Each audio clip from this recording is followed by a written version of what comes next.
Hi,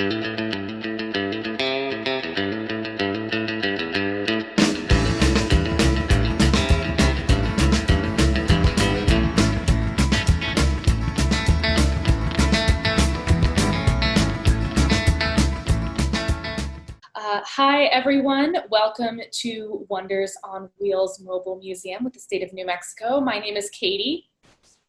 My name is Jamie. My name is Heidi. Wonders on Wheels is a mobile museum program. We do statewide outreach, especially to tribal and rural areas of New Mexico. So New Mexico is the fifth biggest state. We have 33 counties. We usually visit everywhere. Since COVID-19, we haven't been able to roll, but we've been having virtual platforms and social media posts so that anybody who has internet can reach us. And we've also been updated on lots of areas in New Mexico that previously did not have internet, good internet access, that programs are underway to improve their internet access because, of course, a lot of kids have to stay home and do school virtually.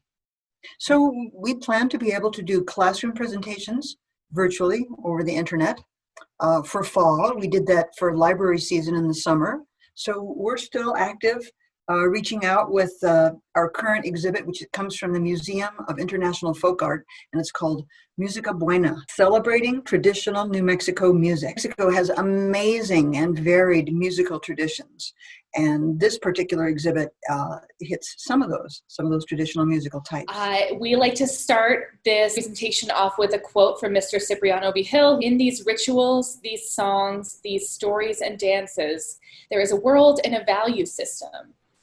I felt and feel strongly that this way of life, which I had known, needs to be saved and cherished. It has something for all humankind. When we think about these images that we'll be seeing, right, we always want to tie it back into traditions, values, and a way of living. So New Mexico has this very unique multicultural history, right? And it really extends beyond just centuries when we think about prehistoric times in contrast with the present. But music is sort of a constant all across that historical period, even beginning with our earliest cultural groups. So when we think about those early groups and about Native Americans and indigenous peoples, their way of life honored the seasons, solstice and harvests, right? And so there were dances and musical traditions that went along with it. So dancers would often don the costume of the eagle, buffalo, deer to mark a special occasion. The body of the dancer was usually accompanied by drumming, chanting, flutes, rattles, all of these sort of acting as instruments to even represent also these deities and spirits. And together, the movement of the body and the sound of the instrument created this sacred space. And then in 1598, like fast way forward, right, we have the settlement of the Spanish. And these cultures, the Spanish culture with the indigenous culture, there's this meeting of two different worlds. So Hispano folk music really reflects this 400-year period and this growth of musical and dramatic traditions with mixed influence from Spain, Mexican, and Native American cultures. And that is actually very special to New Mexico. So these traditions that originate in Spain sort of reflected Spanish, Arabic, Sephardic, and even Celtic sounds. And medieval European traditions sort of developed into new musical forms later on in the Americas, and we'll talk about that a little bit as well. Traditions and songs that live on in New Mexico today are this outcome of acculturation, conflict, cohabitation, and assimilation, sort of like this blender, right, of cultural heritage that is unique to the US, but also very unique to the Spanish-speaking world, right? Musical forms have been kept alive at performances at dance halls, county fairs, senior centers, weddings, plaza bandstands, feast days, Sunday afternoon jam sessions, and here at the Staked Plains Roundup, right? So over 4 centuries, New Mexico's musicians have really developed their own unique personality and flair, and they create and inspire a uniquely Southwest tradition that we call Musica. One of the earliest instruments that is known to have existed, and that we have archaeological record that shows us existed, is the drum. So the drum is a percussive instrument. It belongs to the idiophone and membranophone family of instruments. Membranophone kind of being membrane, right? The membrane is something that we strike either with a mallet or with our hands. So drums have this resonating box, which you can kind of see on these crochet drums with the triangle patterns. And the sound from the striking of the membrane will resonate inside of that box. And depending on the size and shape of the box, you'll get a little bit of a different sound. Some styles of drums, like these crochet drums, have a membrane on both sides. But you'll see on the left-hand side here in the more square drum that you beat with a mallet, it only has the membrane on one side. Drums, again, they're the oldest instrument in the world. Some of the oldest drums that have been located date back to 550 BC. They're usually used in religious rituals or ceremonies, sometimes in cowboy music, and I would say in more contemporary venues in pop and rock music, right?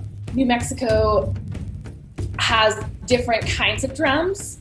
And so some will be played with a spiritual ceremony, some are played in a religious procession, some will accompany a marching band, dance music, or even a small musical group. Rattles and maracas are a shaker instrument. They started out being made of dried gourds. So you have the outside of the dried gourd, and then as it dries, the seeds inside are movable, and when you shake it, you can hear those seeds mysteriously shake around. People have made maracas and rattles and shakers putting something else besides seeds in it. So sometimes you might wish for a higher sound to mimic a natural sound like rain, or to mimic an emotional, or to express an emotional feeling like a happier shaky sound, or a scarier shaky sound, or more important shaky sound. So you have a wide range of moods and expressions you can make with maracas and rattles. These days, well, let's take a look at the picture here. We can see what they're possibly made of. It looks like wood. It looks like a coconut, a carved coconut. There's some wooden handles on those. These days it could be made of leather, it could be made of plastic. You could make them from whatever you have around your house. You could put in gravel or seeds or beans, maybe, and see if you like the sound, or see if you want to alter the sound. Rattles and maracas are an old instrument. Some of the earliest versions are from the country of Morocco in North Africa. And also they have been in the Americas, both the American continent and South American continent, for a long time. The word maraca might be related to Morocco, or it might be related to the Tupi language of Brazil. Flutes and whistles, wind instruments. I think wind instruments have been around even before people were making music. If you think about bird songs, or you think about whistling through the leaves, wind whistling through the tree leaves, I think people participated with wind instruments that were already going in the natural world. The flute is played by blowing into one end, and then can you see those holes that are in some of those? Your fingers can plug up some of those holes or open up some of those holes, and you can get different tones, different notes, different sounds out of those. An early bone flute from a bird bone was found in archaeological dig thousands and thousands of years ago. So people have been playing flutes for a long time. Let's take a look at those pictures. And all the way to the left, that dark flute, and you see there are two hollow bodies with sound holes on them. You could play two notes at the same time, a melody and harmony played by one person. Some flutes are played from the mouth. Some flutes, I've seen flutes played from the nose. You could breathe through your nose and get air blowing through flutes that way. Now let's take a look at some of the materials that are that these flutes are made of. See if you can recognize anything. Do you see anything that looks like bamboo or grass? Do you see anything that looks like wood? Let's take a look at the pictures on the right side, the pictures over there. There's a flute made of clay in the shape of an alligator. You could make a clay body of any size. And I think the trumpet flute is really great. There's that top flute. It looks like it's a reed body, and then there's something on the end of it that changes the sound of the sound that comes out. So there's a lot you can do with flute music. Maybe you can make it high and whispery. Maybe you can make it low and exciting. A lot of things you can do with flute music. A series of pictures are stringed instruments. Stringed instruments came to the Americas with the Spanish.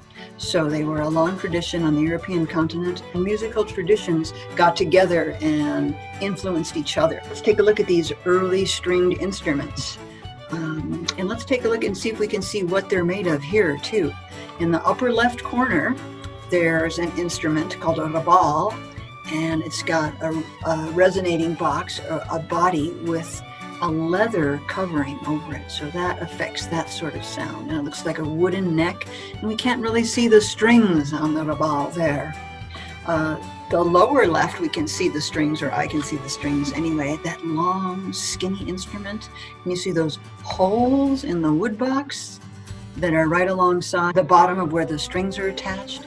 And there's some tuning keys at the very top of that lyre or kemetsis. At the very top, you can see those twisty things. Those are keys to tighten the strings to influence the sound, so you can tune your instrument. And let's take a look at the other two instruments and see if you can see what they're made of, if you can see anything going on with them.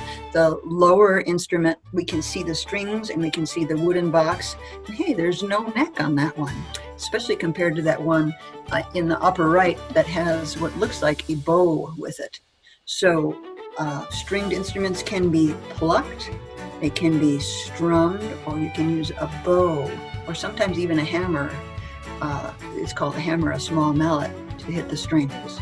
So another stringed instrument that took on great popularity here in New Mexico is the violin.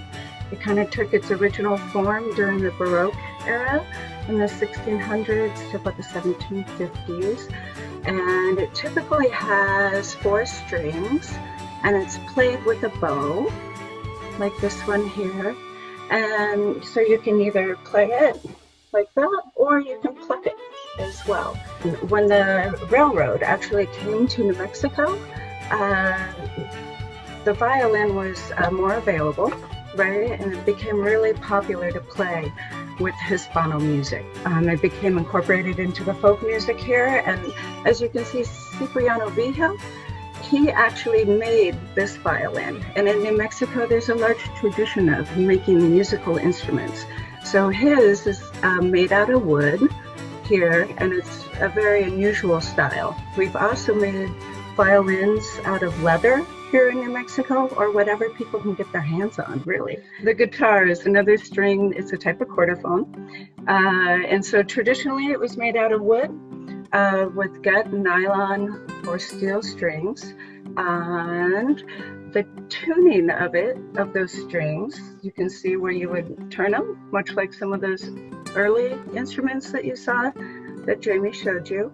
And so they get tuned to an E, A, D, G, B, or E is the most common. But sometimes guitar players like to play around with that a little, especially now, and they have their own tunings that they like to play with. Typically, they make out of rosewood, and you can play by strumming, or you can actually also pick, and that's the more classical guitar style.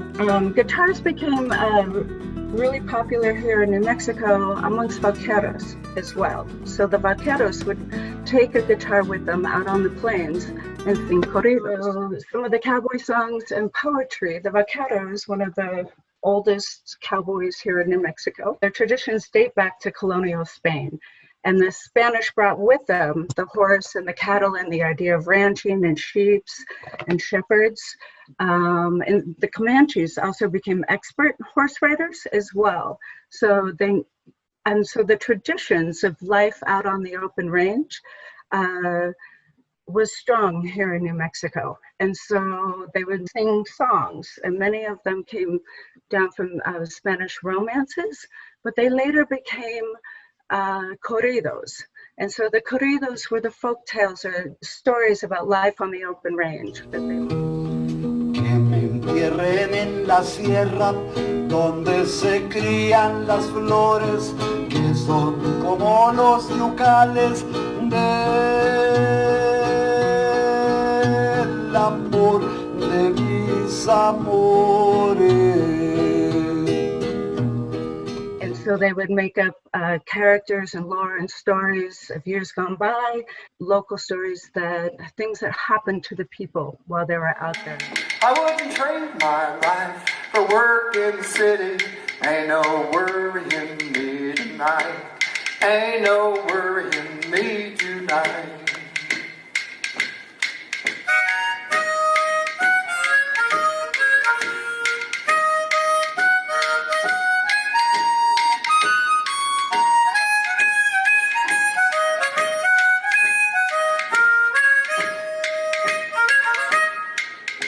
Today, there are a lot of masters of the genre, complete with annual competitions, and others sing while they're riding in the saddle under the starry skies in New Mexico, or snowy skies of New Mexico as well. We want to thank you all very, very much for letting us come and be a part of this State Plains Roundup.